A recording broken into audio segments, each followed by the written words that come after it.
In this video, we're going to talk about all of the right and wrong ways there are to create a new array. And we're also going to answer the question, what happens if we create an array without specifying its elements, but we specify how many elements are in it? So let's just get right into looking at some code. So we saw earlier that we can say, we can declare an array variable. This array, its elements are integers. The variable's name is ABC, and we can initialize it with this syntax where we have just the braces and then the elements of the array in the braces. And we also saw that that you could say new and then the name of the type, the integer array, and then again specify the elements that you want in the array. And that these are basically equivalent. The only difference is this first syntax is only legal inside a declaration itself, right? So this declaration where we create the new variable. Outside a declaration, if you're just assigning a value to a variable with an assignment statement, then you have to have this new int. That's actually a bit of a lie. There are a bunch of different syntaxes you can use, and I'm just going to go through all of them real quick here. Right? So these are also legal ways to create a new array.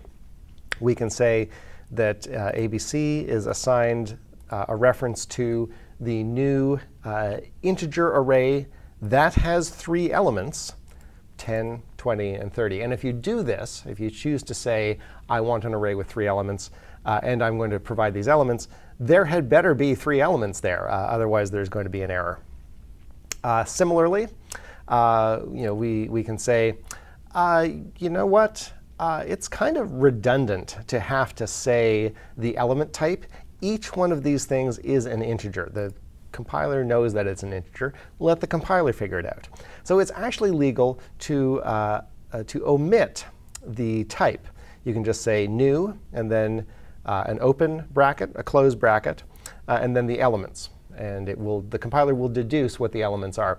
Now, if it turns out that the compiler is unable to deduce what the element type is, then you'll get an error here. Also, we can say the elements are optional as well. We can just say, I want an array with 3 integers in it, and I'm not going to tell you what they are. I'll tell you what they are later. Right? So those are a bunch of legal ways to do it.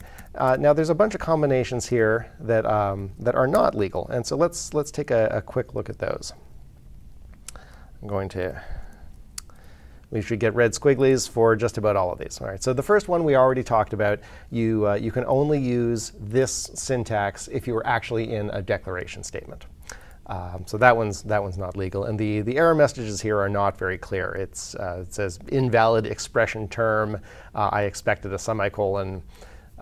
This is not a particularly great error message. It really should be saying you're using an initialization syntax that is only supported in a declaration. This one, I said new. I omitted the type, but I did give the number of elements.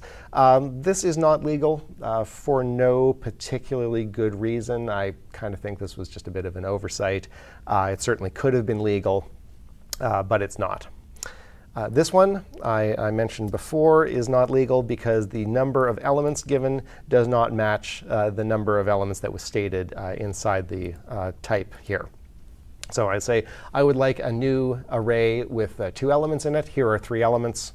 The compiler is not going to allow that. Right? You cannot say, I would like a new array.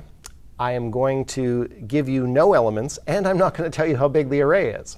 The compiler quite rightly says there, you know what, I need to know how big you want this thing to be. You're either going to have to give me the elements or tell me how big it is. Similarly, you can't omit everything, right? You can't say, I'm not going to tell you how big it is. I'm not going to tell you the type. You deduce the type, and I'm going to give you no information from which to deduce it. And finally, you cannot say, I would like you to deduce the type, and oh, by the way, everything in here is of a different type. We have an integer, we have a double, and we have a string. The compiler does not say, well, I'm going to try to figure out the best type, right? It's like, if you told the compiler, it's like, OK, well, I'm going to give you a dog and a cat and a giraffe. What's the best type? It does not say, oh, you know what, I'm going to choose animal, right? It's going to say, I can't figure out which of dog, cat, or giraffe is the best, right? So the same thing here. You've got string, double, and int. It can't figure out which one's the best. It's not going to try to guess. All right, so those are all illegal. Don't do them. Now, here's an interesting one. Right? We can say, I want this to be a new array with 3 elements in it. What are the elements in the array? Well, let's just put a breakpoint here and step into it and find out.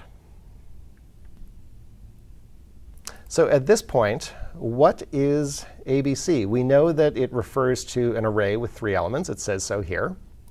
If we pop that open, we can see they are all zeros. But we've seen before that the locals window will say that a variable is, an integer variable is 0 if it has not been written to yet. Right? That's just kind of the default value for this thing. But we've also seen that the compiler will not let you read from a variable that has not been written to yet. But it looks like this program does it just fine. I can say, I'm going to try to fetch the 0 element, the first element out of this array. And when I do, I get 0. I can do the same thing with strings. Right? I can say, I'm going to create a new array of strings. So I now have this array. The strings are all null. Right? And what is the first element in that array? It's null. I can do the same thing with bools. I can say, I'd like an array of 3 booleans, please. And I'm not going to tell you what they are. And then if we take a look at what they are all false. Right? Here's a technique that I haven't mentioned before for seeing what are all of the elements in an array very quickly. So far, I've just been just clicking over here and showing you what they are. Or you could imagine we could write a loop and loop over them and print them all out. A method that I like to use, there's a static method on string called join. It takes 2 arguments, a separator string and a collection of things. Right? So in this case, a collection of booleans. And what it does is it creates a single string that is all of those booleans separated by the separator. So if I step over here, then you can see this is false, space, dash, space, false, space, dash, space, false. It's a very handy way to be able to very quickly look at an array.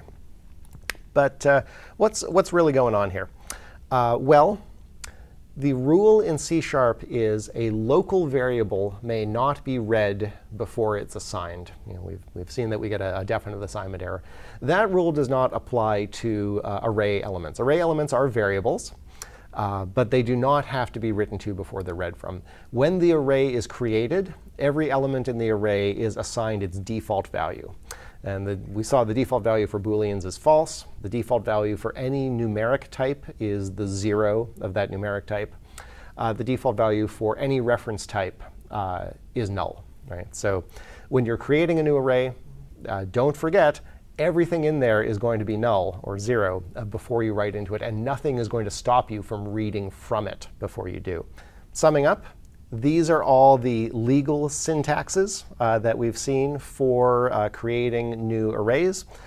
We can have just a braced array declarator, but only in a declaration. We can have various syntaxes that involve new. Sometimes the type can be omitted. Sometimes the size can be omitted. Sometimes the initializers can be omitted. But they all have to be consistent. Right? Unlike local variables, C# does not require that array elements be written to before they're read from. You get a default value instead.